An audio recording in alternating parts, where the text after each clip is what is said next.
A few times a decade, a television show comes along that seems to change the TV landscape and pop culture. Of these forever popular shows, there's one that stands above the rest in terms of global success and its earnings. Friends. When Friends aired its first episode in 1994, it was a gamble, so much so that the show lost money for its first few seasons. Of course, we all know that the Friends gamble paid off and brought everyone who worked on it massive success, but no one more so than the 6 young, unknown cast, who thanks to the show's popularity are still today 6 of the most famous people in the world, and they've all earned well into the 9 figures from starring in Friends. But unfortunately, behind the scenes of Friends, things weren't as perfect as the production and network wanted fans to believe.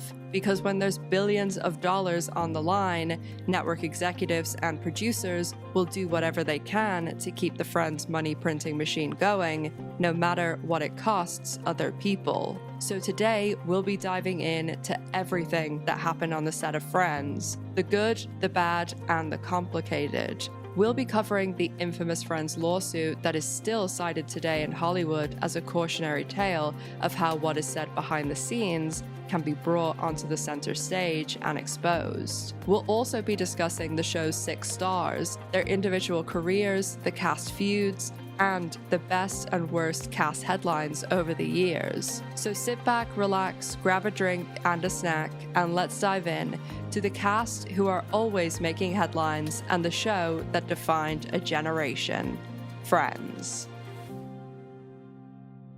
In September 1994, a private jet flew from Los Angeles to Las Vegas with 6 new cast members of an NBC show and a producer on board. The producer and the cast had already attended the NBC upfronts, and they weren't going to do any sort of promotion or interviews in Vegas. The majority of the cast were very unknown in 1994, and they had their private drivers from NBC pull them right up to the plane steps, walk on board, and immediately take off with just their party on board. This was a huge novelty for them at the time, especially given that one of the actors who was cast just a few months ago when they were shooting the pilot had $11 in his bank account. During the short flight to Las Vegas, the 6 actors and producer watched the pilot of their new show that was going to be airing the following week. NBC had put some major backing and money into this show, even placing it in the coveted Thursday night must-watch time slot between Mad About You and Seinfeld, 2 of NBC's most popular shows in 1994. I'm Rachel. I'm Joey. I'm Phoebe. I'm not doing this. Come on. No, this is a shameless, exploitive attempt to get people to watch our show. Exactly. Friends, Thursday nights, right here on NBC. Would you stop? They've got us in our underwear. We're never going to be in our underwear. We're not going to be in our underwear, are we? Friends, between Mad About You and Seinfeld, Thursdays this fall. As the credits roll on the pilot, they land in Vegas and are taken to Caesar's Palace. The producer then takes the cast out to dinner at Spago Restaurant, and after dinner, the producer James Burrow asked them if they wanted to gamble. They all said yes, but they didn't have any money, so they all wrote him future dated checks for $200. He gave them cash, and they traded the cash in for $200 worth of chips. Burrows left the young 20-something actors at this point and told them to all go and have fun, spend time with each other, and above all, enjoy walking around, because in a few days, your entire life is going to change. And you should take this last night to enjoy being able to just blend in with everyone else and enjoy your last night ever of not being famous. Just a week later, on September 22nd, 1994, James Burrow's prediction would come true when the very first episode of Friends aired on NBC. Although Burrows did accurately depict the success of Friends, I don't think even he knew how right he would be. The pilot aired and received pretty mixed reviews from critics, but audiences absolutely loved Friends, and it was an immediate success, throwing the 6 cast members into the spotlight, and they haven't left it since, even 3 decades later. Thursdays on NBC. What's going on? Take off your clothes. What? Well, Friends has moved to a new time and they want to see us in our underwear again. Every time we deliver a message to America, we have to do it without our clothes? It's degrading. I'm not doing it. Hey, look, we're on between like the top 2 shows, Seinfeld and ER. Can somebody help me unzip? Yep. Friends, now after Seinfeld on NBC.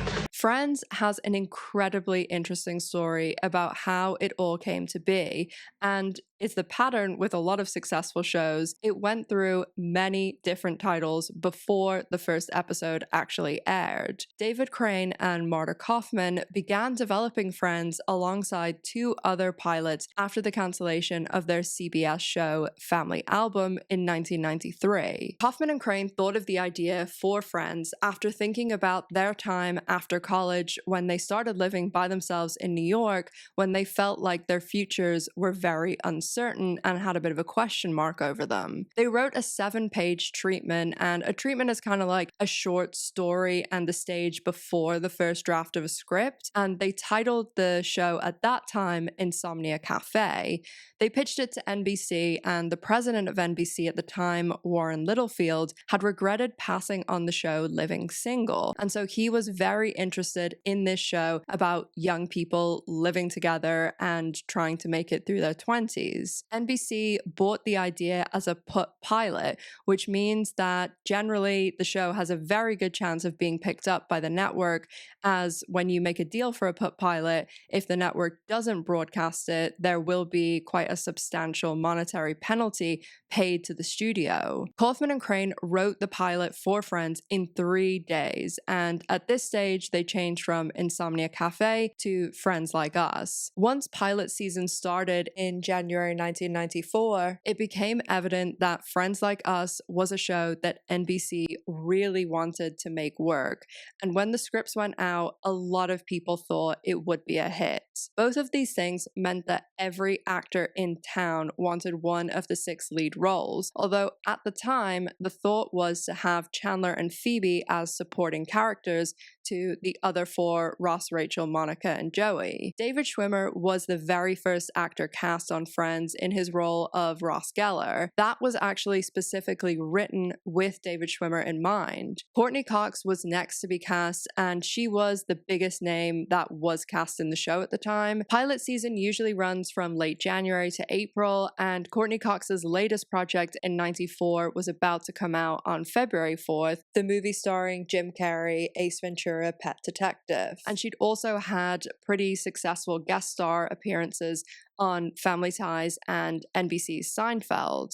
Originally, they had actually wanted Courtney Cox to play Rachel on the show, but Courtney Cox was the one who said that she really wanted to play Monica, and after she auditioned, Kaufman and Crane agreed with her and let her play Monica. Matt LeBlanc was next to be cast, and he wasn't actually cast by the show, he was cast by the network. The creators and the casting didn't really want to cast LeBlanc as Joey, but the network were adamant that he was going to play the part of Joey Tribbiani. Lisa Kudrow was cast as Phoebe Buffet off of her audition, and she had just come off the back of a very successful show, but she had actually been let go from it. Lisa Kudrow was the original Roz on Frasier, but after they had shot the original pilot, the entire production and executive producers and Kelsey Grammer felt like Lisa Kudrow kind of overpowered Kelsey Grammer in his scenes, so they ended up letting her go, but it all worked out because obviously she got Friends. This does happen more often than you think with people being let go after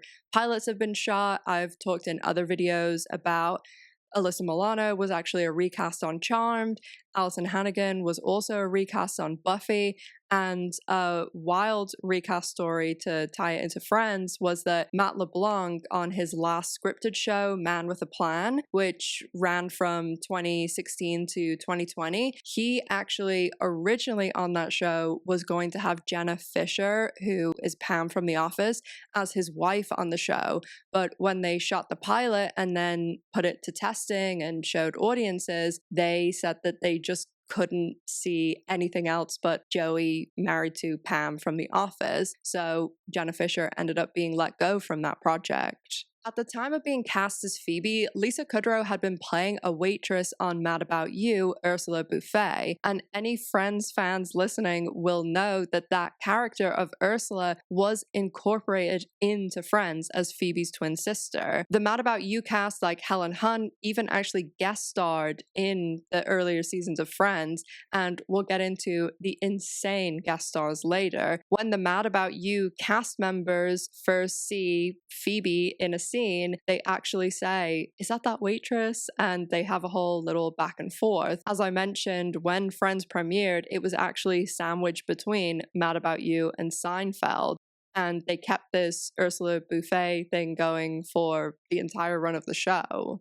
The last two to be cast were Jennifer Aniston and Matthew Perry, and both of them almost weren't cast because both were actually committed to other shows. Jennifer Aniston was on a show called Muddling Through, and that was her first position. Matthew Perry had a first position on a show called LAX 2194, which was a show set in 2194 about baggage handlers at LAX who were dealing with alien passengers and their luggage. In the case of someone signing to first position, it basically means that you will put this TV show, or there's other ways that you can sign into deals like that, but it means that you will put that show above all else. And no matter what happens, what you are cast in, that show's schedule and everything takes priority. Jennifer Aniston was actually cast in Friends in a second position, meaning that if Muddling Through, which aired over the summer before Friends started in September, if that show had a second season, she wouldn't have been able to do Friends. And so, as I said, NBC really wanted the show to work. They had a lot of faith in it. Everybody thought it was going to be a hit. And so NBC put all of their effort into trying to make sure Muddling Through didn't have a second season. This is the sort of wild shit that goes on behind the scenes and all the manipulation, which is 10 times worse 30 years later. But NBC really wanted Jennifer Aniston to play Rachel. And so Muddling Through aired on CBS on a Saturday night, and their viewership was predominantly women. So NBC decided to stack their Saturday nights to target Muddling Through's exact demographics, women 25 to 44, and try and pull away as many of those viewers as possible. This, of course, is the mid-90s with no streaming, catch-up, TiVo, DVDs, nothing.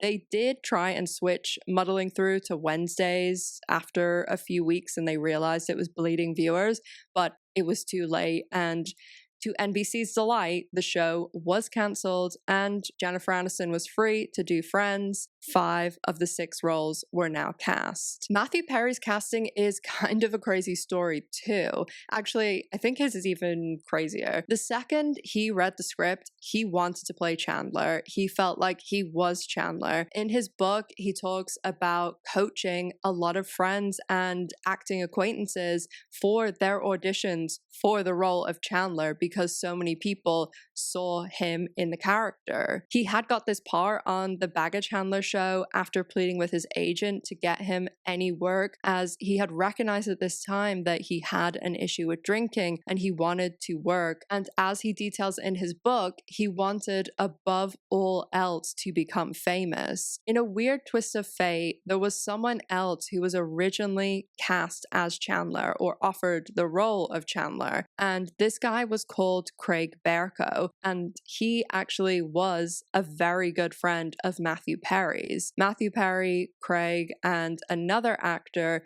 were kind of a acting threesome, and this other actor would actually go on to play Phoebe's boyfriend in later seasons of the show, the scientist David. After Craig Berko was offered the role of Chandler, he called Matthew Perry and Hank Azaria, who would go on to play David on Friends, and asked the two of them to meet him for breakfast. When they sat down, Craig pushed over 2 scripts. One was the script for Friends, which at this stage was going by the name not Insomnia Cafe, not Friends Like Us, but 6 to 1.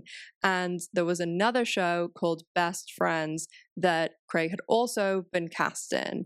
He said that Friends was an ensemble show and he'd been offered the role of Chandler, and he knew it was the show everybody wanted to be cast in, and it seemed like it was going to be a hit and at least make it to air given it was a put pilot. And then the other show, Best Friends, he was offered the lead role. So Matthew and Hank sat and talked with him. They both read the scripts, but Matthew Perry talks in his book about how he knew the script off by heart because he'd read it so many times and rehearsed it with other people, and he really wanted that role. And he said even though he really wanted it, he couldn't be awful to his friend. And so both Matthew Perry and Hank Azaria told Craig, you should take Friends. That's the role.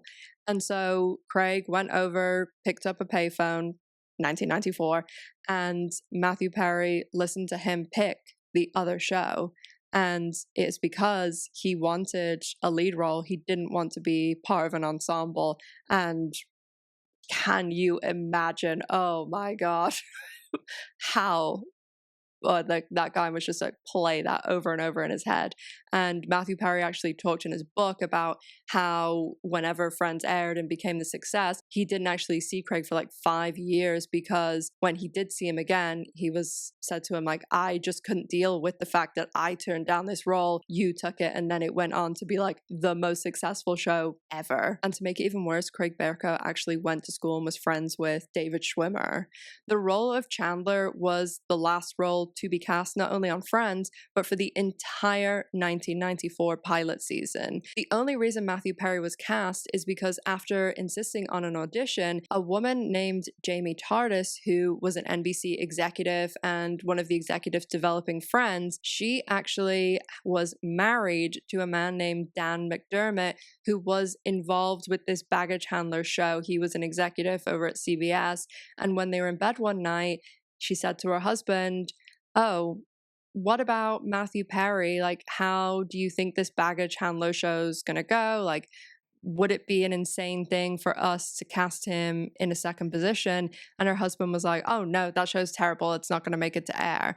And so Jamie knew it was safe to sign Matthew Perry in the second position as Chandler Bing. And so the Friends cast was complete, and it was literally the last role cast that pilot season. In another weird Hollywood way, there is so much of this in this video, like weird connections. Matthew Perry did actually later go on to date Jamie Tardis. She left NBC 2 years after developing Friends, and from 96 to 99, she was the first woman and one of the youngest people ever to be president of ABC. She actually sadly passed away in 2021 at just 56, and she was very, very successful in television and entertainment. She worked with Matthew Perry multiple times over the years. She was an executive producer on Studio 60, the Aaron Sorkin show that Matthew Perry did after Friends, and Jamie also was an executive producer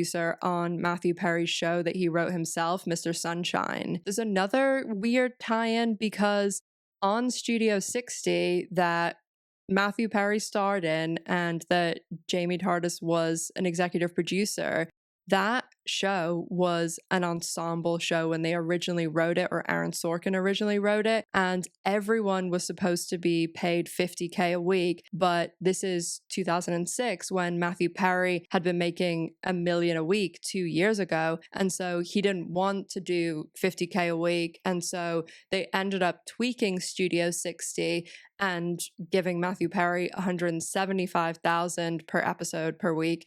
And then he was kind of like the lead of that show. And they did think the show was going to be very successful because it was Aaron Sorkin and all of that, but it got canceled after one season. But on Studio 60, there's a character called Jordan McKee, who is played by Amanda Peet. And that character is based on Jamie Tardis, who was instrumental in casting Matthew Perry, who was in the show with the character based on Jamie Tardis. It's all super connecty. And again, there's a lot of that in this video. I don't need to tell anyone that Friends became a huge hit and gained even more traction after the first season. The second season, it just got even bigger. And it also was given in the second season the coveted after Super Bowl episode. The previous week before the Super Bowl episode, they'd actually had the lesbian wedding episode, only the second time same-sex marriage was depicted in a sitcom, the first being on Roseanne. The lesbian wedding episode actually got a lot of positive reviews from critics, and NBC had initially hired a bunch of people to deal with the backlash they thought they were going to get and all of the complaints, but they only wound up getting 2 complaints. Carol and Susan were absolutely seen as a joke, and they're one item on a very long list of things that have not aged the greatest when it comes to Friends, but this was absolutely the first time I ever remember being even like aware what a lesbian was. It really was slim pickings back then for us in the 90s. I was absolutely obsessed with Friends from the second season on, you know, as any 9-year-old would be. And I can even tell you still the color each season was from the VHS tapes, because HMV used to sell the season in like 2 bunches. It was like 3 VHSs, 3 VHSs, and they look kind of like a bookcase, and when you would put them together, it would make on the back the picture of the Friends cast at the fountain or them on the couch, something like that. They were just like little stick figures, but those VHSs, they would release them every year at Christmas, and I would always ask for them for Christmas. And when I'm obsessed with something, especially when I was younger, I watched like everything else that the cast was in, and I literally remember asking my parents to rent me Scream when I was 10, which they did. And when I think about it, I'm like, why were you renting a 10-year-old Scream? Why was a 9-year-old watching Friends? Also, I'm sorry, I didn't realize that the TV had stopped and was on a screensaver. And let me know how you feel about that with like the footage. And I've been putting behind the scenes footage and things, so let me know if yay or nay, basically. But even though I was renting Scream when I was 10, it did make a very interesting story when I met Neve Campbell on set 6 years after that. But there is a very interesting Neve Campbell, Matthew Perry story. Obviously, she did do Scream with Courtney Cox as well, but we'll talk about that later because this has never been confirmed. And Matthew Perry in his book talks about someone that he co-starred with. He doesn't name them, and there's a whole story around it. And basically, I have heard that it is her, this woman that he talks about in his book, but we'll get into that in just a little bit. So in 96, Friends gets the Super Bowl episode, and they actually make it a double feature, and it had massive guest stars. Julia Roberts, for one, who was actually dating Matthew Perry. They started flirting over fax because the reason that she ended up coming on the show was because she was into Matthew Perry, and the producers were like, you know, chat to her, and they ended up sending each other faxes back and forth, and then she ended up coming on the show, and they dated for a while. After the Super Bowl, Jean-Claude Van Damme, Julia Roberts, Brooke Shields, Chris Isaac, outbreaks Marcel. It's the 1-hour Friends Spectacular. Excellent! And plenty of romance. You're swell. Don't miss the funniest Friends ever, Sunday after the Super Bowl on NBC. The Friends Super Bowl episode is still, to this day, the highest ever lead out for a Super Bowl episode. And it was the highest viewed episode of Friends at just shy of 53 million viewers, which is absolutely insane numbers that we'll never, ever see again on network TV.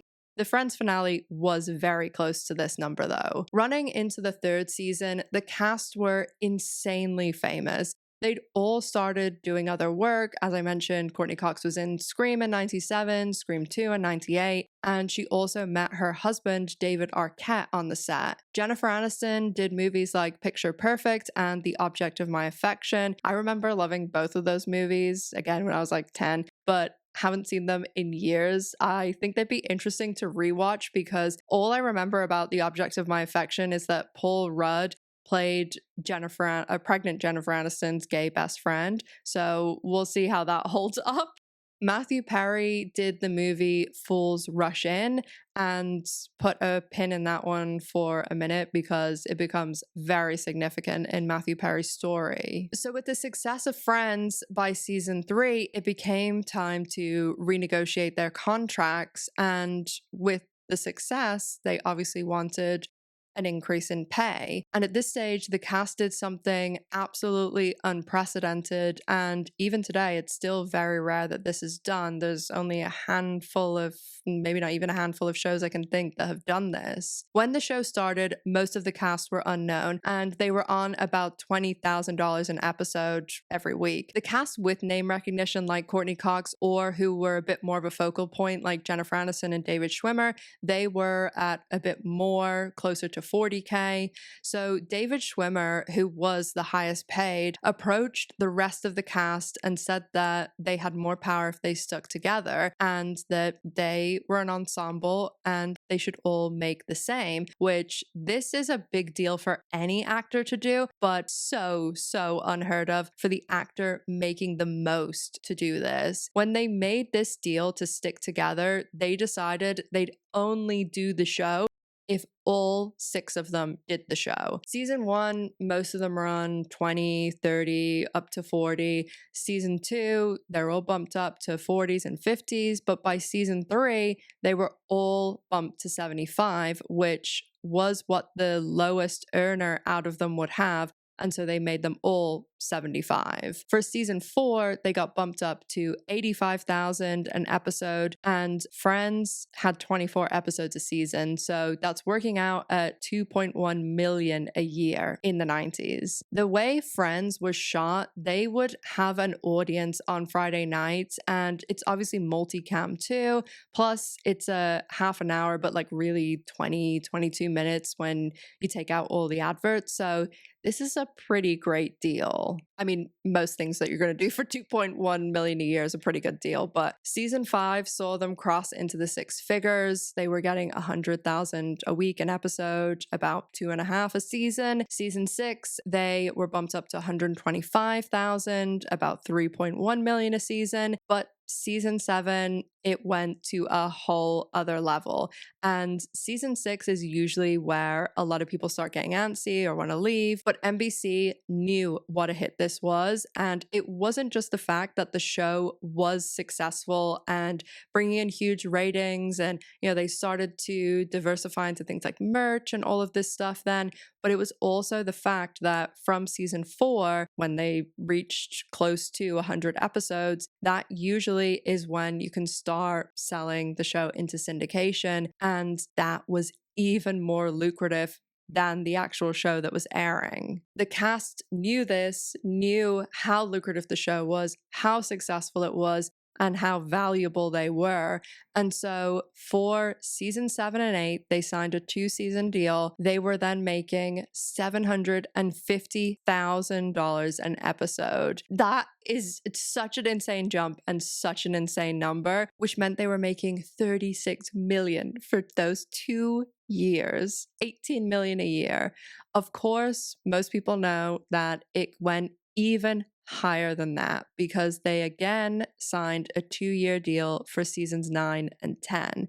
And this still is the highest paid an actress has ever been on television because they all 6 of them signed a deal for $1.1 million per episode, which meant that the 9th season, which was the usual 24 episodes, they were making just over $26 million for 1 year, and the 10th and final season was a little bit shortened, which they only made $20 million. And a lot of places always report they made $1 million an episode, but the exact number was $1,100,040 per week. While the cast were experiencing these insane levels of success and fame and earning millions a week, the cast and production were rallying around Matthew Perry, who was going through a long and public battle with addiction throughout the majority of Friends. This actually started before he was cast on the show.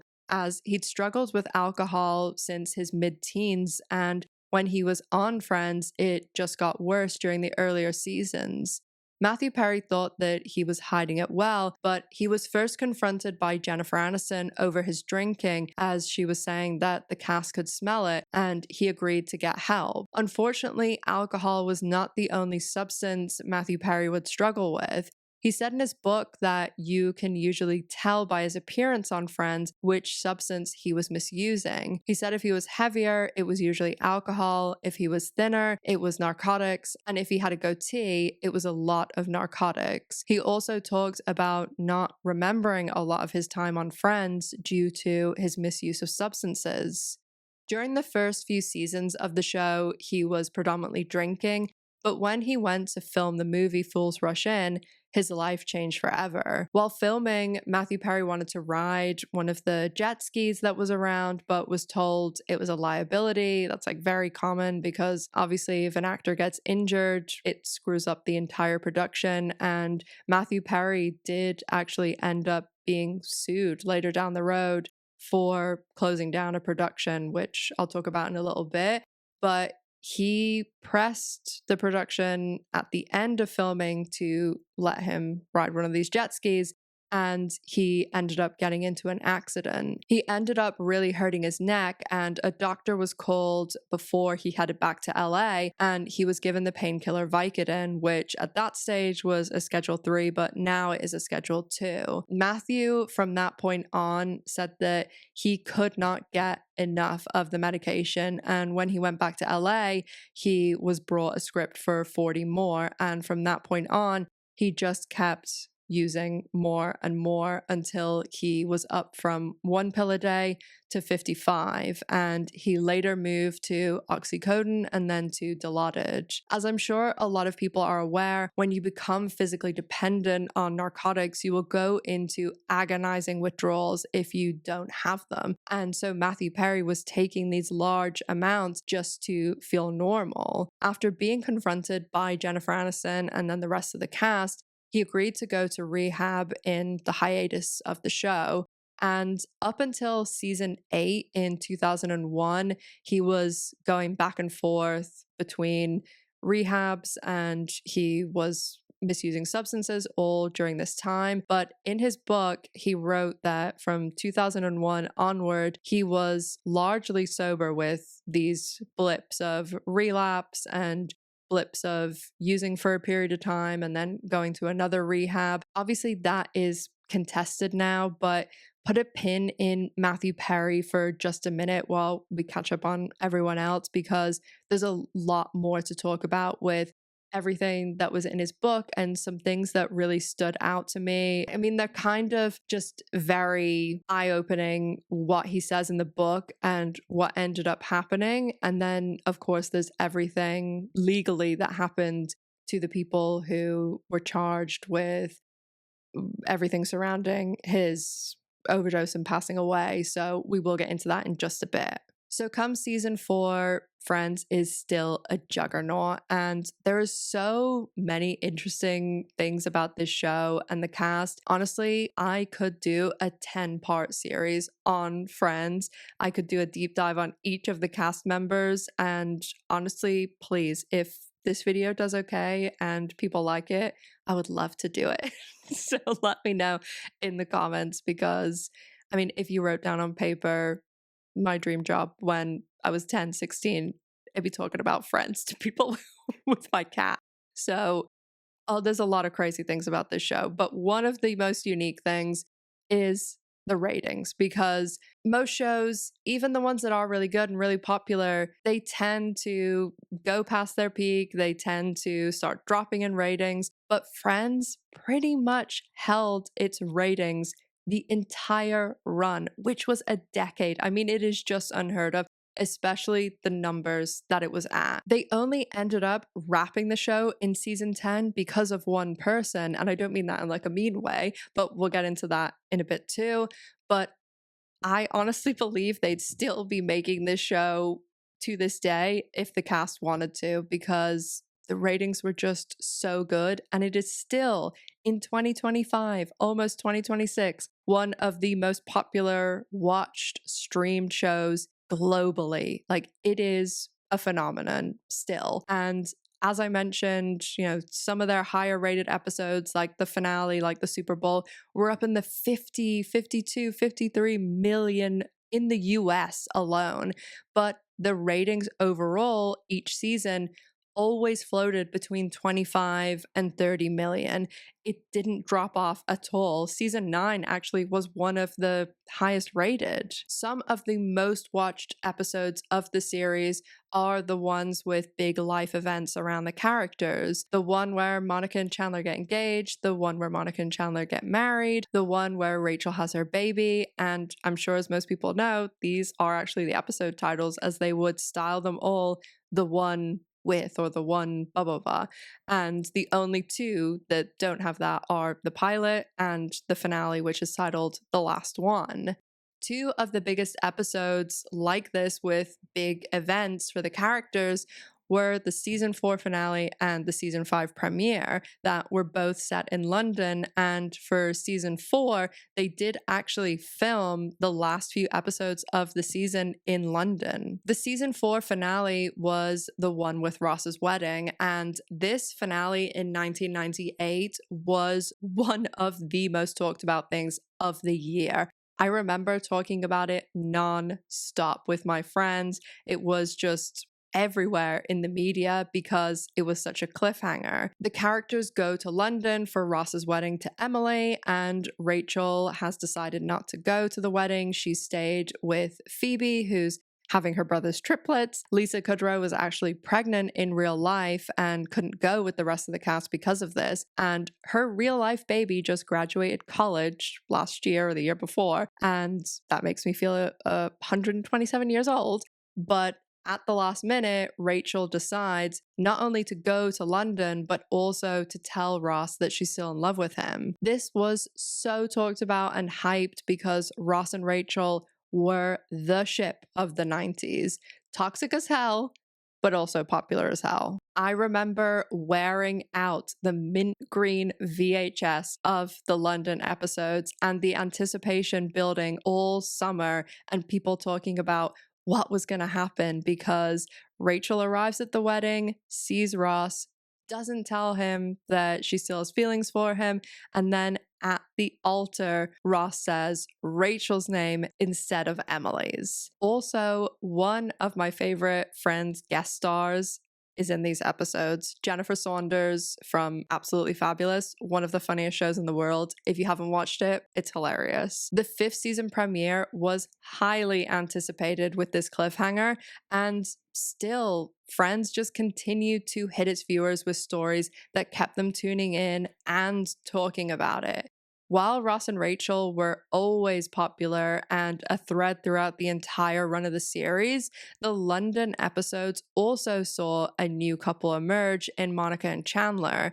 And through the end of the 90s and the very beginning of the 2000s, the mid-seasons of the series, Monica and Chandler become a lot more of the central couple. At this stage of the show, the cast were some of the most famous people in the world and still are. And while their paychecks were creeping up throughout the seasons, they really took off, as I said, after season 7.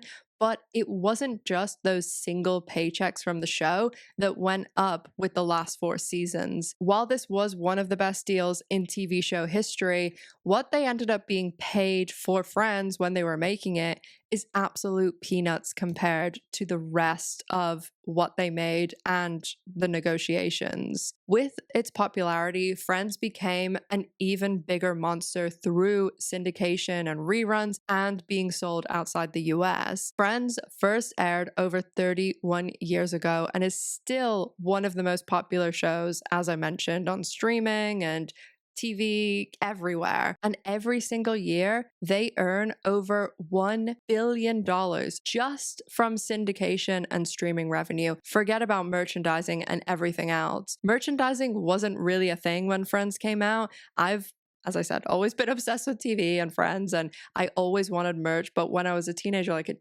just wasn't really a thing.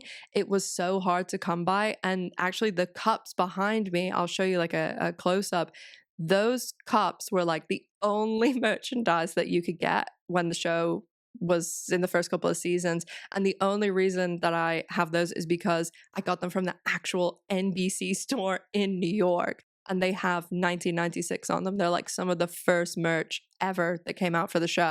1996 is when they started making merch for the show, but you can literally buy every single thing in the world with Friends on it. And they don't actually charge an insane amount for the licensing fees. And that's why there is, I mean, it's really popular, but that's also why it is everywhere, and why you can even get Friends pajamas at Marks and Spencer's. And yes, I do have both the nightshirt muumuu and the pajama pants and t-shirt set. When Friends wrapped its fourth season, it was just shy of 100 episodes, which, as I mentioned, is the mark usually of syndication. That's why you rarely see TV shows cancelled around season 3, because it's usually worth paying for a fourth season so that you can get it to 100 episodes and sell it into syndication, because you usually make a lot more money through syndication. That is very different today because of streaming and the way everything is now. And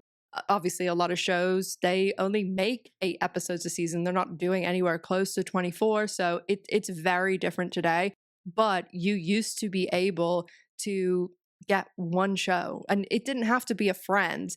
You could have a show like The King of Queens or Will and Grace, and you could basically be set for life off that one show because you made so much in residuals and syndication. And yeah, like when they sell to streaming, they do usually get like a big payout. Like the whole thing with That 70s Show, Danny Masterson obviously fucked that thing up for everyone, and each cast member was going to get like 20 million. But now it's so different for the shows that are actually made for streaming. And, you know, Orange is the New Black, I've seen residual checks that are literally for like $1. And just the way things are done now, so different. But Friends, even today, is totally different to any other show. It's the exception. So at the end of season 4, all of the syndication deals are made, including those for overseas, which at the time they estimated to be just shy of 5 billion. So between the first syndication deal, the rest of the show with their 1.1 million salaries, and the last 20 years of syndication and streaming deals, the Friends cast have earned well over $500 million each from the show, and they still are earning 20 million-ish a year because they get 2% of whatever the show earns. And as I said, it's usually $1 billion a year. And that's not including all the other deals and merchandising and things that happen, because every few years there is some sort of big streaming purchase. Like in 2019, Friends was bought by HBO Max. They'd previously been on Netflix, and that deal went into effect in 2020 and runs for 5 years. So I'm sure soon they're going to either be repurchased by Max or Netflix might get them back. It's actually still shown in Netflix in the UK, just in case that you might have a VPN and, you know, you want to not pay for other streaming services, but I don't know anything about that. So Netflix, if they bought it back, say they buy it again for some insane number, that would be added on to top of their 20 million. And there's also so many other things that come around. Like when Max bought it, they ended up doing the reunion show too. And it was just, you know, an interview thing. It wasn't like a big reunion. And I, as I said, am the biggest Friends fan. I loved the show when I was a teenager. And I was furious, absolutely furious, when I heard that James Corden was going to be involved. Future video possibly coming about him. But they ended up turning down $1 million when they were initially offered to do this interview reunion thing by Max. So they were already being paid their usual 20 million, call it, for their 2% every year. Max bought Friends for 425 million. So they got 2% of that. So call that like another 10. And then they turned down $1 million. So they ended up upping the offer, and each of them was paid reportedly around $4 million to do the Max reunion. Through the middle part of the series, there were a lot of life events for the cast. Jennifer Aniston married Brad Pitt in July 2000, and I still remember the newspaper front cover the day the pictures came out that they got married, and putting it on my like serial killer wall of all like my posters and everything for all the shows that I loved. And Jennifer Aniston continued doing movies in between her hiatuses from Friends. In 1999, she did the cult movie Office Space, and in 2002, she actually won an Emmy for playing Rachel Green, and the following year, in 2003, she won a Golden Globe for the role. Her husband at the time, Brad Pitt, would also go on to guest star on Friends, as would Courtney Cox's husband, David Arquette, who she married in 1999 after they met, as I mentioned, on the set of Scream. They would also go on to do Scream 3 the year after they got married in 2000. The Friends series finale aired in January 2004, and 6 months after that, Courtney Cox gave birth to her daughter Coco. Courtney Cox did struggle throughout the final seasons of Friends with having a child, and she spoke about how she experienced a miscarriage when they were filming the episode of Rachel having her baby and how difficult that was for her. As I mentioned, Lisa Kudrow had a son in 1998.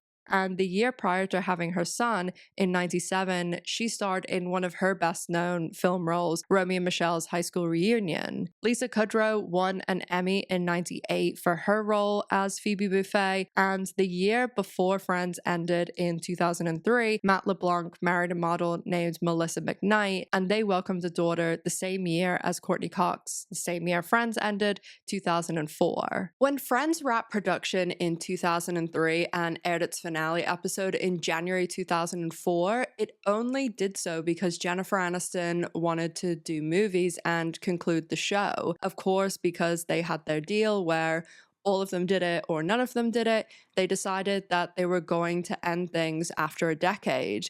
Originally, things were going to finish after season 9, but they did one more season, slightly shortened to 18 episodes, due to Jennifer Aniston saying, okay, I'll do one more. The Friends finale came out 6 months before I moved to Tampa, and it was back when things weren't released around the world at the same time. They call that day-date release, so now everything is released globally. Like Stranger Things is coming out on Thanksgiving next Thursday, November 26th. It comes out 8 p.m. Eastern Time. The UK is 5 hours ahead, so it comes out 1 a.m. November 27th. Day-date release, but that didn't exist back then. We always had like a bit of a delay, but because I was so obsessed with Friends and all of the TV shows I was really into, I used to wake up early on a Friday after the show had aired in the US, and in my boarding house I would set for it to download over a website, and I'd be in class all day because it would take that long back then to download. And I remember watching the finale in the boarding house with all of my friends, and it's just such a crystal clear memory. And as I said, it was viewed by almost 53 million people, and I can't imagine the number that have seen it today, given how popular the show still is and how many new audiences still discover it every day on streaming. Jennifer Aniston being the one to want to bow out and move on to movies is kind of funny because today she still retains the title as the highest paid actress on TV, or the modern version of TV, because she's on the streaming show The Morning Show on Apple. She stars alongside Reese Witherspoon, and Reese and Jennifer both receive $2 million per episode just for their acting. That's the line that's always reported, but they receive far, far more than $2 million an episode because they're both executive producers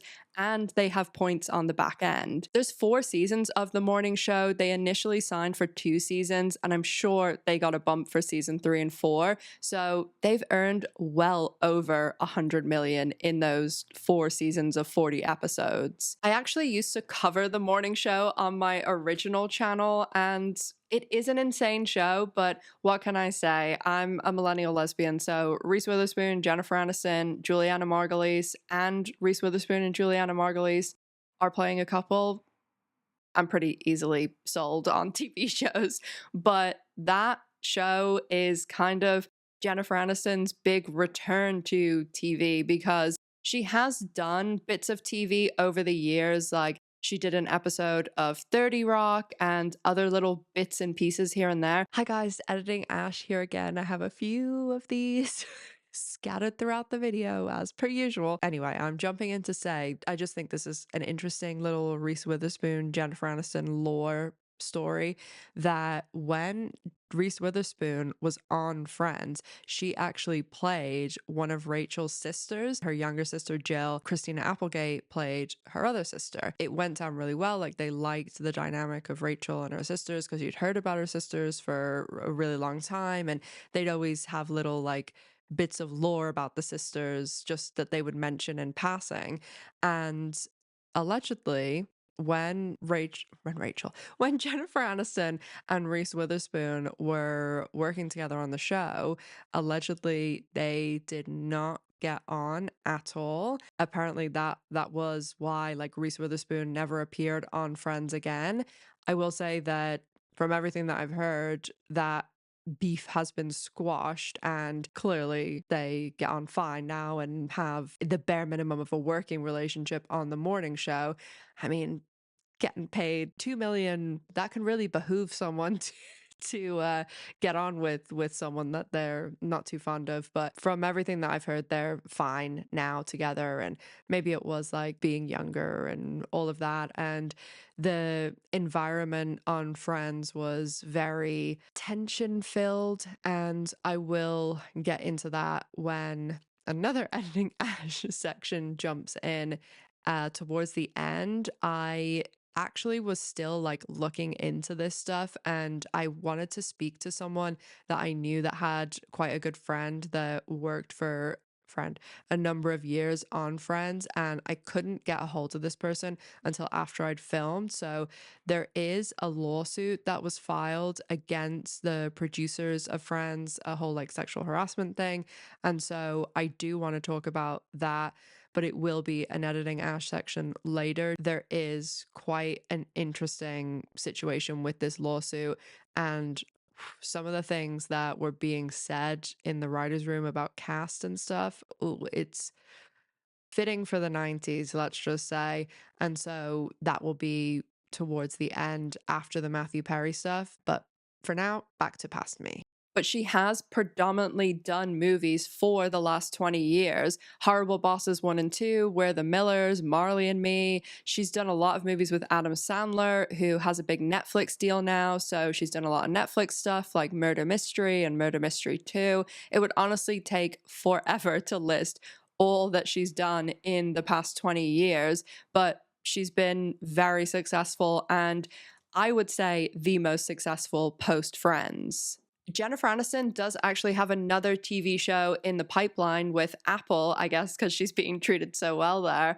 And she is going to star and executive produce again in this show. And it's a show based on the book I'm Glad My Mom Died by Jeanette McCurdy. So I'm really excited to see that because the book was really, really good. In case you haven't read it, highly recommend.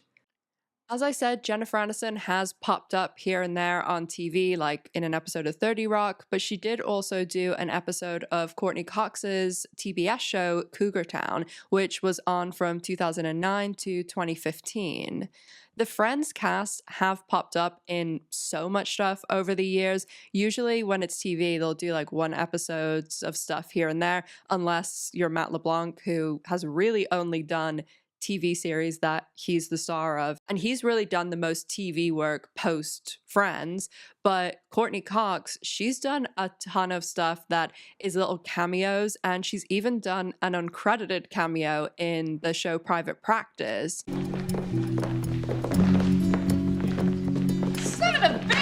She's done episodes of Shameless, Scrubs, Modern Family, tons of stuff over the years. And although, as I said, Jennifer Aniston is probably the biggest and most successful, Courtney Cox is a pretty close second, as she's had a super successful run with Cougar Town and, of course, the Scream franchise, which is enormous and still being made. And she's the only original cast member that's been in every Scream, as Neve Campbell wasn't in the last one, and neither was David Arquette. So Neve Campbell is returning for the next one, thank God.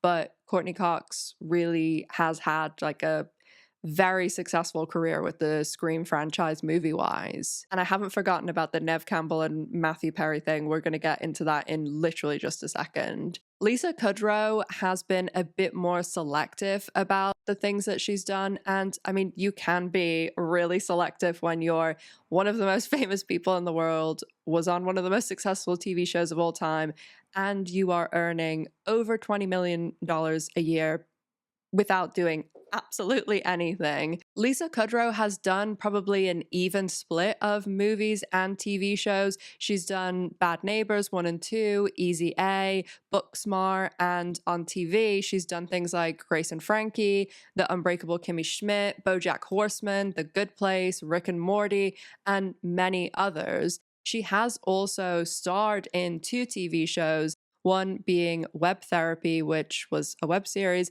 and she also was in The Comeback.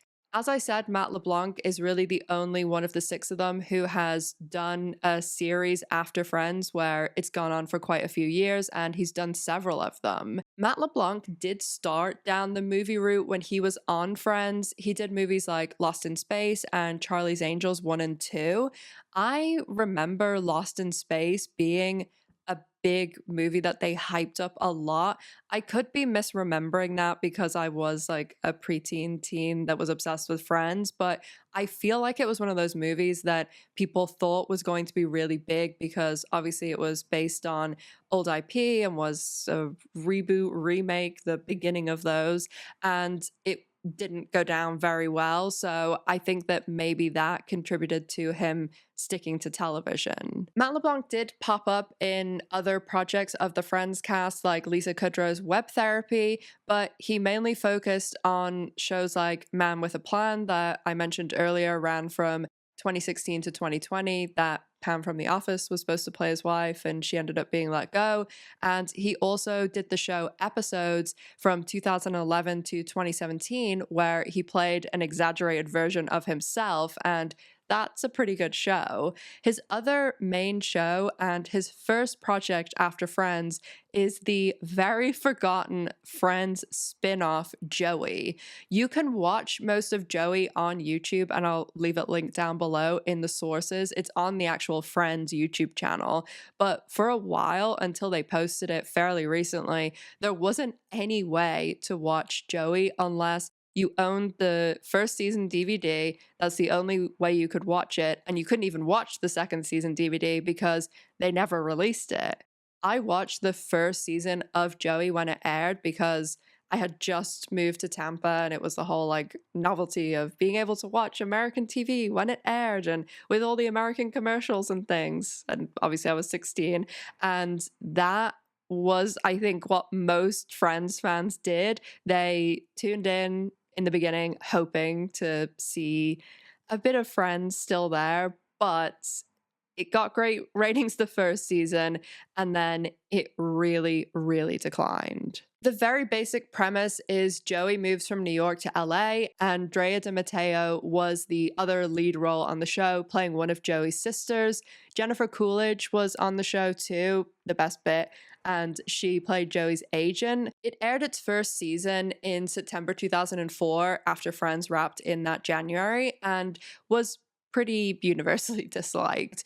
NBC was desperate to keep the Friends train running though, so they did put a lot of money and work and hype and marketing into it. They even gave Joey Friends' previous time slot, which on Thursday night at 8, which it had been on for almost a decade. The first few seasons it was on at 8:30 for seasons 1 and 2, but that is like the time slot, especially back in the 90s and 2000s. Thursday night was just when all the best shows were on. So they were really throwing all the stops out.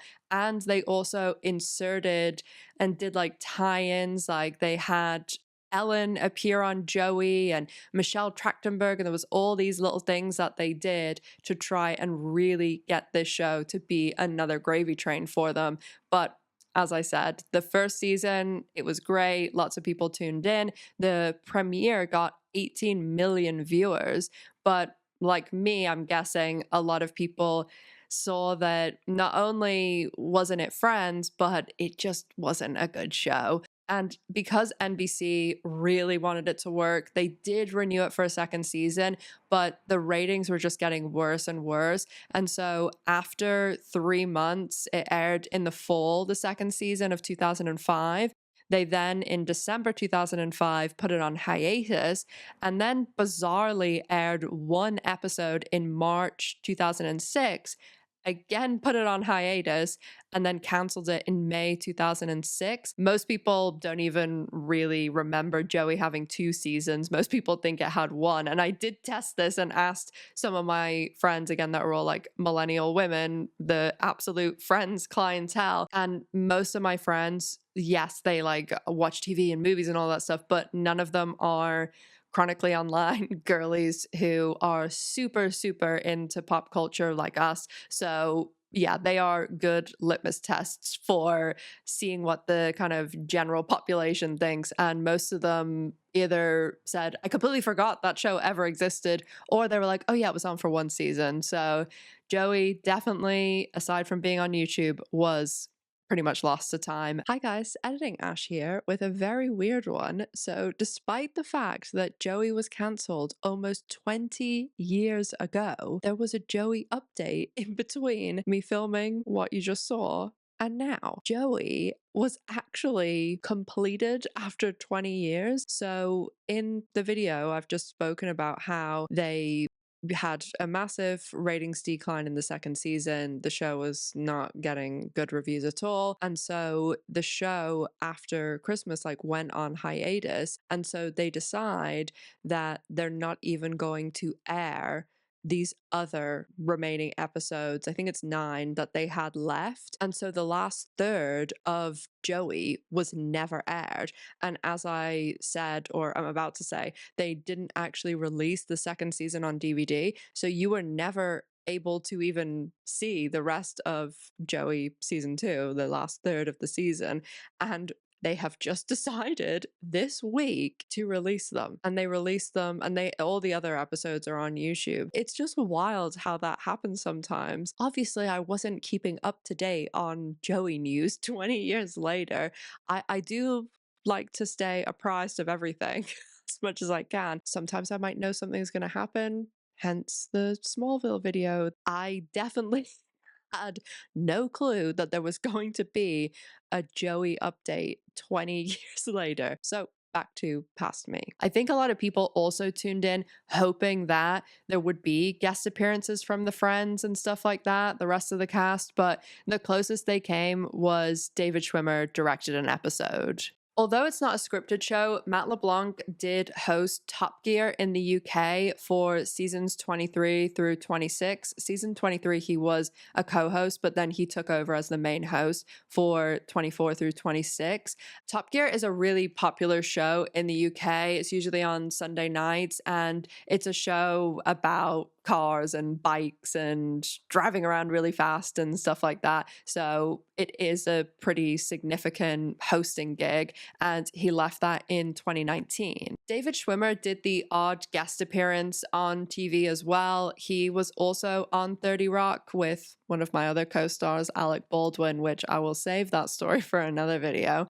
But if you haven't seen 30 Rock too, really, really great show. I'm sure most people have heard of it because it won tons of awards when it was on, but it never really got massive, big mainstream success. It was much more loved by people in the industry, and it won, again, like tons of awards. So NBC that way were kind of behooved to keep making it because it was dominating at award shows and was so critically and loved within the industry, but it just never got anything crazy with the ratings. So if you haven't seen it, I do really recommend it. David Schwimmer did also go on episodes of Will and Grace and Entourage, and he did also guest star on his other Friends projects like Web Therapy and Episodes. David Schwimmer also did the Madagascar movies, which animated DreamWorks or Disney roles, voiceover, are usually pretty good gigs with not a huge amount of work. But his biggest thing that he's done most recently, although this was almost 10 years ago, which is crazy to think about because before this video, I probably would have said this was like 3 years ago. But in 2016, he did the TV series American Crime Story about O.J. Simpson that Ryan Murphy does.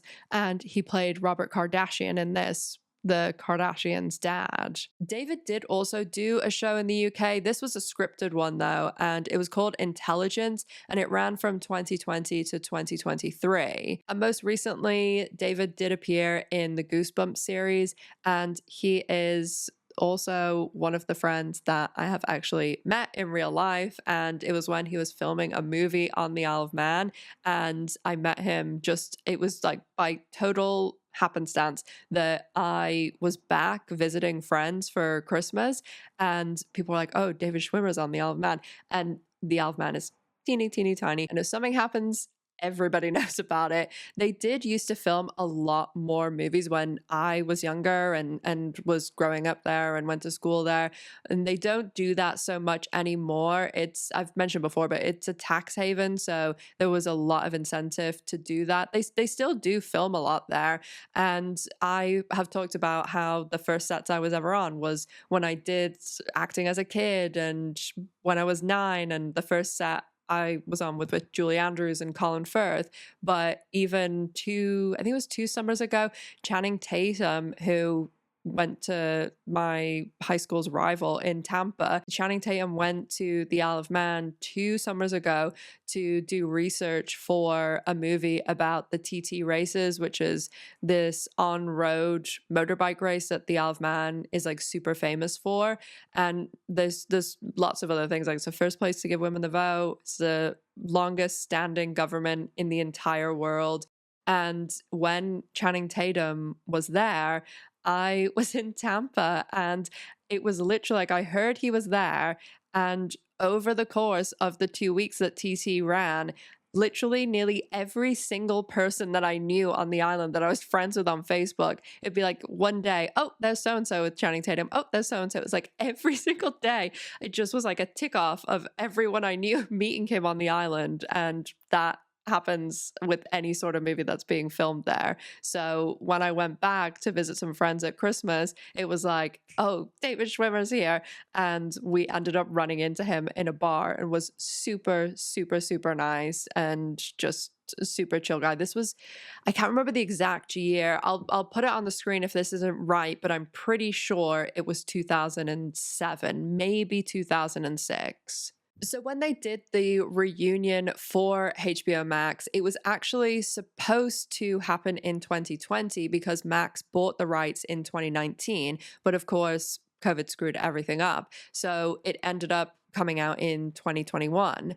Unfortunately, as I mentioned, it was hosted by the rudest person in Hollywood. Maybe not the rudest, but a very rude person in Hollywood, James Corden. And I will never understand the roles and opportunities that man gets, but that's for another video.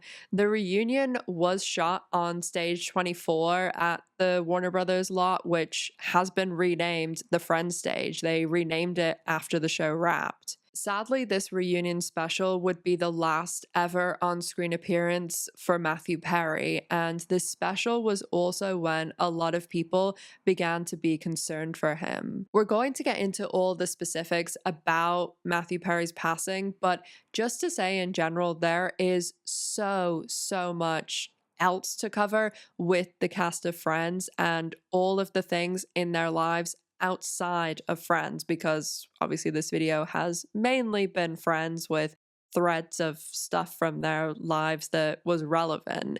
But there's things like Jennifer Aniston and Brad Pitt and their divorce and the enormous story that it was, given that Brad Pitt and Angelina Jolie filmed Mr. and Mrs. Smith together, and then Brad Pitt and Jennifer Aniston got divorced, and there was the whole Team Angelina, Team Aniston, and yes, I did have a Team Aniston shirt, but that is a massive story. And even when you pull in all the context of today with all the horrendous behavior of Brad Pitt and the awful things that is in court documents that he did, I did talk about Brad Pitt and Angelina's divorce on my Patreon, but that is another thing that I'd like to do a video on. I must have mentioned like 20 videos that I want to do, because all I ever want to do is make videos on this stuff. But I would really like to do an in-depth video on Jennifer Aniston, Courtney Cox, like each of them individually, for all of the other stuff outside of Friends. So if that's something that you'd like, let me know. I did also think about doing videos on specific couples. So you could do Jennifer Aniston and Brad Pitt and Angelina, or even people like Reese Witherspoon and Ryan Phillippe, or Ben and Jen, both of them. So let me know if any of those sound interesting, and I'll add it to the very long list. But I'm hopefully getting through the videos quicker, because as I said, all G and I want to do is make videos. So happy to make any that people are interested in. As I previously mentioned, Matthew Perry struggled with addiction from his adolescence onward, mainly alcohol and narcotics. Matthew largely reported himself as sober from 2001 onwards, but he did in his book detail about how he had about 24 relapses from 2001 until his passing in 2023. But as I said, that could be contested, and we aren't really sure, especially about the last year or two of his life. Matthew released his book in November 2022. I actually asked for it for Christmas that year. My sisters and brother and my brother-in-laws and I, we do like a little secret Santa thing for like $70. I love autobiographies. It's like one of my ADHD things with TV shows, and I'll read anybody's autobiography, but I was super excited to read this one because it was one of the Friends cast and none of them have done one before, and I just was really looking forward to reading it. And if I am being completely honest, which I always want to be when we're chatting about this stuff, but I kind of wish that I didn't read it. The book became a bestseller, and critics in general praised his openness in the book, which he absolutely is open and discloses enormous amounts of things that most people, never mind a celebrity, would. Matthew Perry stressed that the book was not ghostwritten, and so you do get what seems to be a very realistic version of him, even if what he talks about with his substance misuse isn't 100% truthful. It does seem like his voice comes through it. And although there is a big focus on his addiction, the rest of the focus of the book is his love life, where he details about things like how he's cheated on nearly every girlfriend that he's ever had. Most of his relationships weren't too covered in the media, which is surprising because of how famous he was. But he did date Julia Roberts, as I mentioned earlier, and he was set up on dates with people like Cameron Diaz.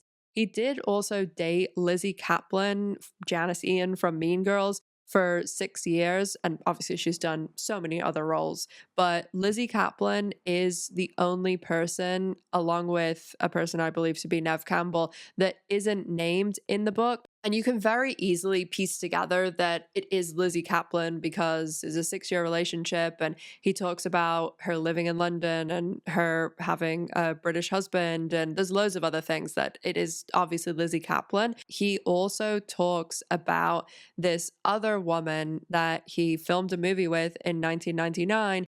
And recently, from when he was writing the book, he had to do a play with her and she played his wife in the play.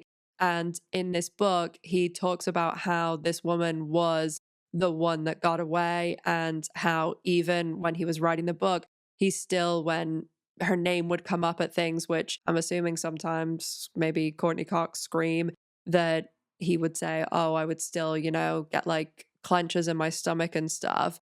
And it really, to me, again, lots of the clues, but just from other things that I've heard outside of the clues, I have an understanding that this is Nev Campbell that he's talking about. In general, I will say that from when I read the book and from what I've seen people talk about online, it didn't come off the greatest the way that Matthew Perry speaks about women in the book.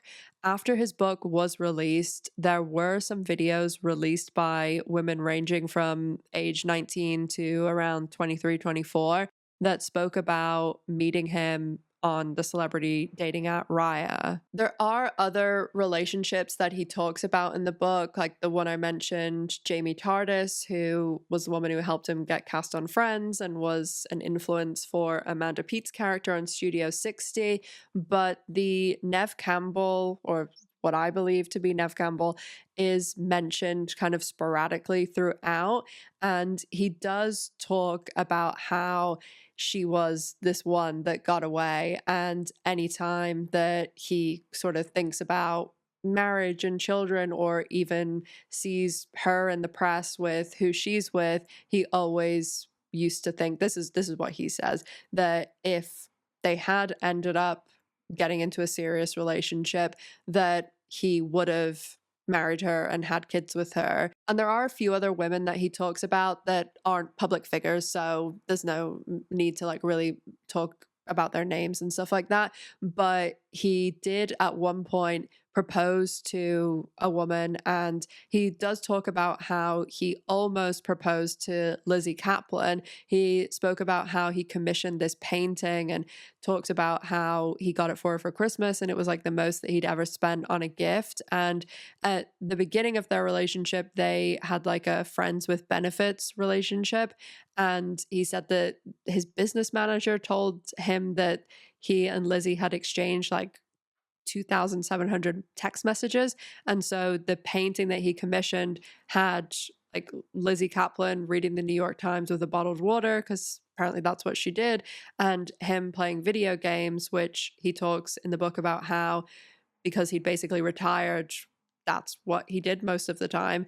And then they had the artist put 2,700 hearts around them to like represent all of the text messages. And he said when he gave her the painting, he intended to propose, but he just didn't. And then their relationship ended up fizzling out. They were friends for a while after they broke up, and he does detail in the book kind of in a negative way. I mean, obviously you would feel like hurt by this, but we don't know the surrounding context.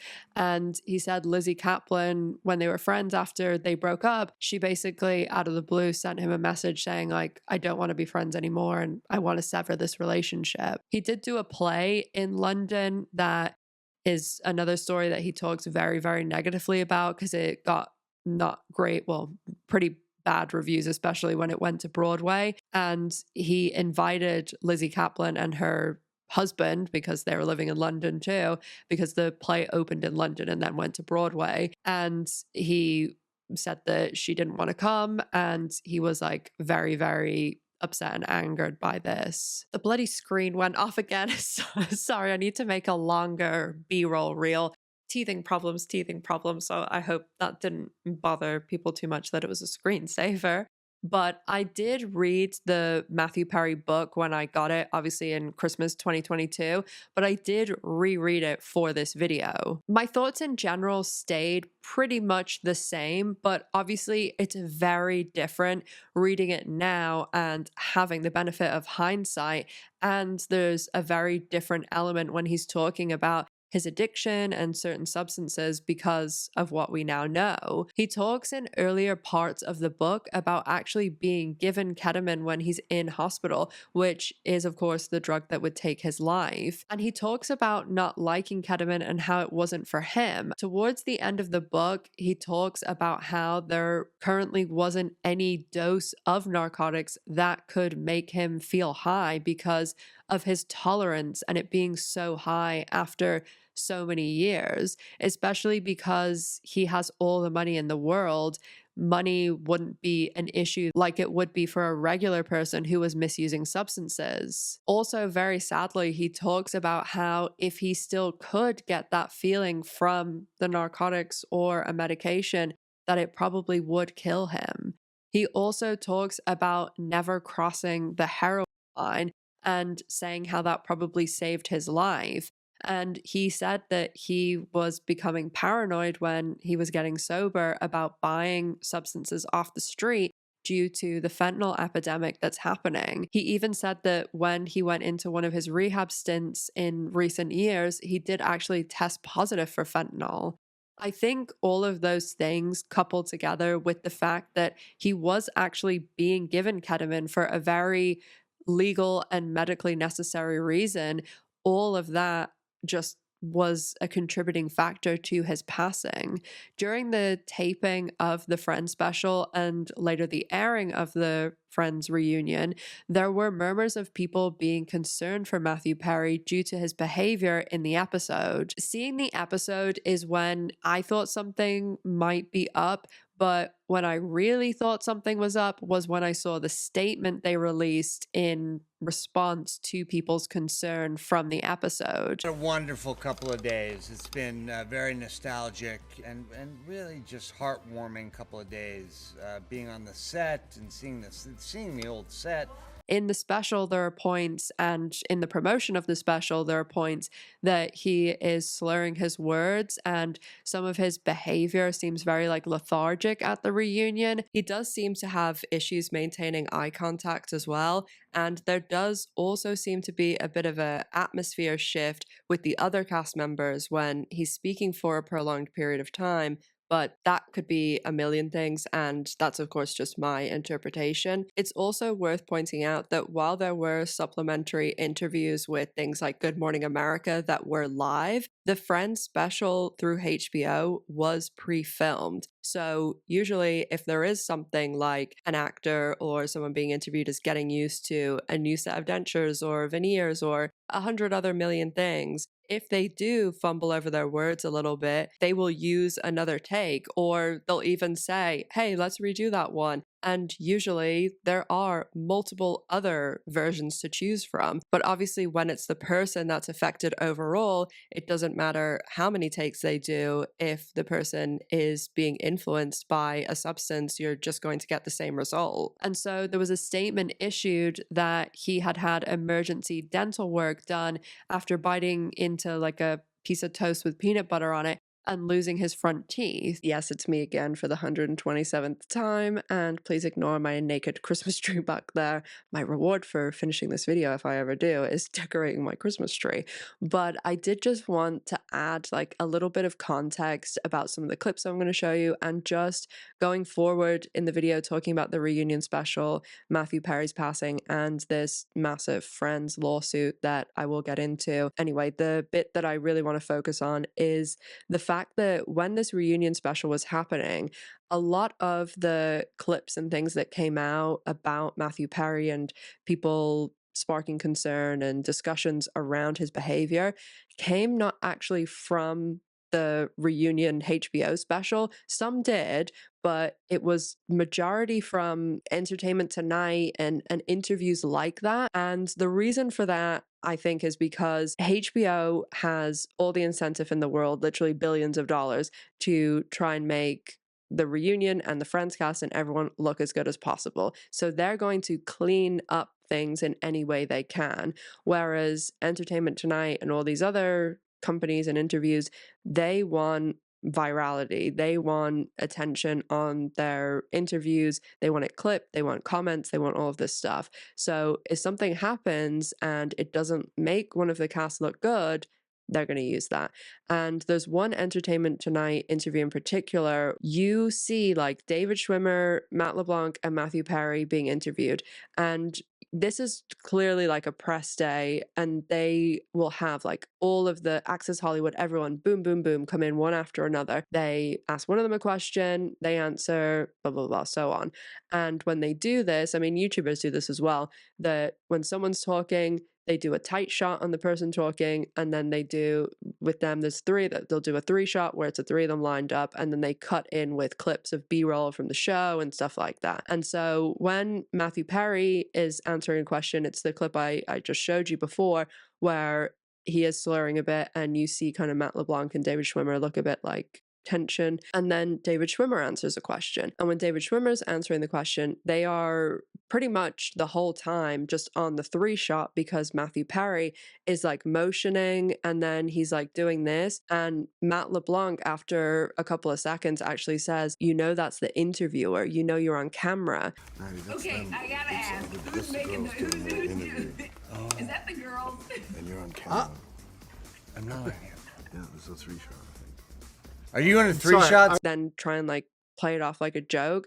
And when he is like shushing and stuff, you have to keep in mind that like that's bizarre that an actor, especially someone so experienced and stuff, would do that, because they're sitting there, but there's dozens, if not hundreds of crew and all of that around. I just think that this sort of thing, it sparks like interesting sides of the conversation, because you can say, are Entertainment Tonight taking advantage of someone when they know he's been very open about his struggles with addiction and all of that stuff? Because they could very easily just keep a tight shot on David Schwimmer, or even cover it up with B-roll. I mean, even a small YouTuber like me sitting in my house, I do that. If I touch my hair and it sticks up or something, I cover it up with B-roll, and they didn't do that. On the other side, you can say, he's a public figure, he's put himself in this situation knowing maybe he had relapsed and all of that sort of thing.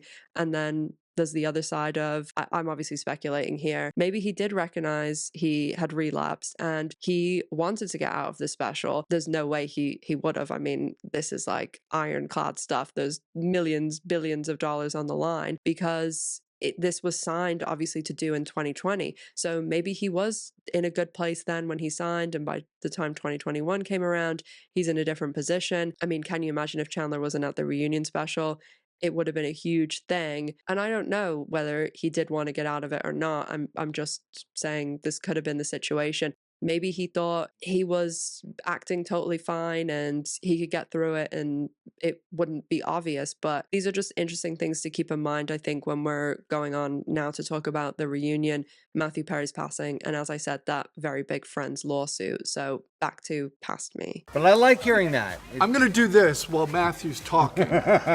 So... Turnabout's only fair play. I thought I wasn't on camera and we're hearing the other interviews. It does seem like he did have dental work done before or a few days before the reunion, because there was paparazzi that took pictures of him. But as someone that is very familiar with addiction and people suffering from it and just addiction in general, and that had a medical company and worked in dentistry itself for 5 years, my opinion is that something like that days before is not going to make someone slur their words. If you had something like veneers or an implant or a lot of dental work, you can have your speech impacted, absolutely, but it's usually something like a lisp or sounding kind of marbled mouth, or slurring happens pretty much only when you're waking up from anesthetic. It's not going to happen days later. When Matthew Perry released his book in November 2022, he did a lot of press around it too, and he talked in pretty much all of the interviews about his sobriety and his journey to get there. There's a lot more details in Matthew Perry's book, not just about his addiction, but about his childhood and growing up and trying to get started in the acting industry. And of course, I'm sure most Friends fans know the kind of famous lore of his childhood that his dad was an actor too and was the Old Spice guy. His stepdad was the journalist Keith Morrison, and his mom was a journalist turned press secretary to Canadian Prime Minister Pierre Trudeau, who is Justin Trudeau's father. And Matthew Perry actually beat up Justin Trudeau as a kid. And all of that stuff and love lives and everything would be what I would definitely go into in the individual non-Friends video. On October 28th, 2023, just over 10 months after Matthew Perry released his book, the news sadly broke that he had passed away at the age of just 54. Of course, it was huge, huge news, and it wasn't clear immediately how he had passed because he did have a lot of health issues like diabetes and coronary artery disease. He was found in his jacuzzi, and there was immediate speculation about substances being involved in his passing, and you had both sides of it with people saying relapse is an unfortunate thing that can happen to people who suffer from addiction, and people shouldn't be saying these things because he released his book and was saying he was sober. Addiction is obviously an extremely, extremely difficult disease, and relapses are super common. But over time, it seems like Matthew Perry had began to misuse another substance. After Matthew Perry's passing, more details began to emerge, and when the legal proceedings began to start to take place, even more information came out, and it seems as though Matthew Perry had been misusing ketamine and not narcotics, and this had been going on for quite some time, according to his assistant, who was someone who was arrested over his passing. As I mentioned, Matthew Perry was being administered a small amount of ketamine every other day as a medically necessary dose for depression treatment. Just prior to his passing, the doctor who was treating him for depression had actually told him that he was doing really well and that he didn't need to have such frequent treatments because he was having them every other day. And it is a very small dose when you're getting treated for depression or PTSD with ketamine, and it can be very helpful. I know some people who've got amazing life-changing results, and they take a tiny microdose at night and it's honestly changed their lives. But Matthew Perry was not just taking this small medically necessary dose. He was purchasing enormous amounts of ketamine from a variety of sources, including several doctors and a woman who was dubbed the ketamine queen. Matthew Perry's assistant was the one who was administering these ketamine injections on Matthew Perry's orders. His assistant would speak with doctors and dealers like the ketamine queen to purchase the medication, and has said that he was giving Perry 5 to 6 large shots a day. The month of Matthew's passing, his assistant had purchased close to 6 figures worth of ketamine, although this could be higher, and the prices do seem to be inflated based on the messages that have been exposed through all of the legal proceedings, as a lot of the doctors and dealers were charging him more, knowing what a big celebrity he was and how much money he was worth. On the day of Matthew Perry's passing, his assistant gave him his 3rd shot of the day at 1:30 p.m. Matthew sat by his jacuzzi, and his assistant recalls him saying, "Shoot me up with a big one." The assistant then left to run errands, and when he returned around 4 p.m., he found Matthew face down in his jacuzzi. The assistant jumped in, pulled him up to the steps, and called 911. Several weeks later, the primary cause of death was listed as ketamine, with drowning as a secondary cause. 5 individuals were arrested after the investigation into Matthew Perry's death. His assistant, 2 doctors, an intermediary, and, as I mentioned, the main supplier, who was dubbed the ketamine queen, Jasmine Sengaya. As of August 2025, all 5 have pled guilty and are awaiting their sentencing. Maybe when they are sentenced is when I'll do the Matthew Perry deep dive, as there is so much more to discuss about everything that happened, and I am very curious about the sentencing and how all that will be done. The situation surrounding Matthew Perry's passing is just one of many rabbit holes, especially the celebrity assistant. The celebrity assistant topic in general is fascinating and just something that I would love to get into one day. Discussing it, I mean. So, the Friends lawsuit. This happened in 2002 and it was filed by our writer's assistant, and she was actually fired from the show, and the reason given was slow typing speed. And she has actually claimed that she was let go from the show, or there was animosity towards her from the point that she started suggesting that Joey had a black love interest onward. And as I've mentioned a few times, and is well known about Friends, that the diversity was non-existent on the show. And this writer's assistant, the lawsuit that she filed originally was for discrimination, but after she and her lawyer spoke about all that she saw and heard in the Friends writers' room and how she felt, they ended up also filing a lawsuit for wrongful termination and for sexual harassment. When the lawsuit was filed, they ended up, of course, detailing everything that the writer's assistant spoke about that she'd experienced, that she'd felt uncomfortable by. As always, I'll link the lawsuit and everything else I used to make this video in the sources, because the lawsuit's obviously pages and pages and pages, but these comments are absolutely vile. The lawsuit named 2 executive producers, Adam Chase and Gregory Malins, and another producer called Andrew Reich, and the comments about Jennifer Aniston are disgusting, and speaking about her as if she is an object and what they want to do and all of these things. And the things that they say about Courtney Cox are honestly just really, really hurtful and horrible. And this was clearly the time that she was trying to get pregnant, and as I mentioned in the video, she did have a difficult time getting pregnant and even suffered miscarriages.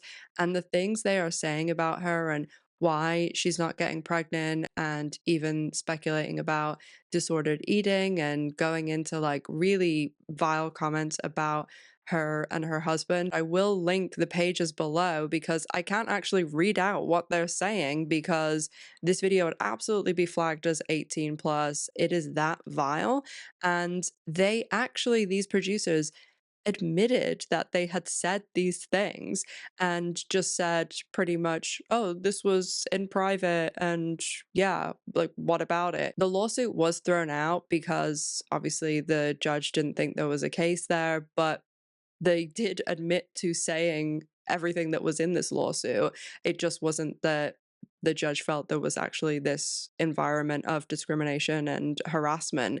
And this lawsuit is cited still in Warner Brothers and other productions of what can happen in writers' room. They use like the scenarios of what these writers were saying and things in literal HR training and things. So those are just some of the other things that were going on behind the scenes, but I just wanted to make a point because it is something that I never, ever, ever see talked about, apart from obviously it's being talked about in HR training, but I really don't see it coming up in the media or anything when Friends is covered. So back to Past Me. As I said, Friends is still wildly, wildly popular. Millions of people are still watching and discovering it every year. As I also mentioned earlier, there's a lot of criticism for the series, especially its lack of diversity, which the showrunners have spoken about in recent years. I don't see Friends going away anytime soon, and I'm sure there'll be a massive deal now that the HBO streaming rights are ending, whether it'll go back to Netflix or HBO will repurchase. I'm sure the cast and Warner Brothers will continue to make unbelievable billions off the show for years to come. And as I said, let me know any of the dozens or so videos I've mentioned that I want to do, and if you want to see me cover them. As always, in the pinned comment and description box is the sources, although a lot of this did come from my head because I've been preparing for this video for 30 years. So down there is also my Patreon, social media, G's social media, and if you made it to the end, leave MVP below so I can personally thank you for watching. G and I will be back very soon with another video, of course. Thank you so much for watching. I cannot tell you how much I appreciate it. And as always, make sure to stay safe, take care of yourselves, and G and I hope to see you in the next one. Bye, guys.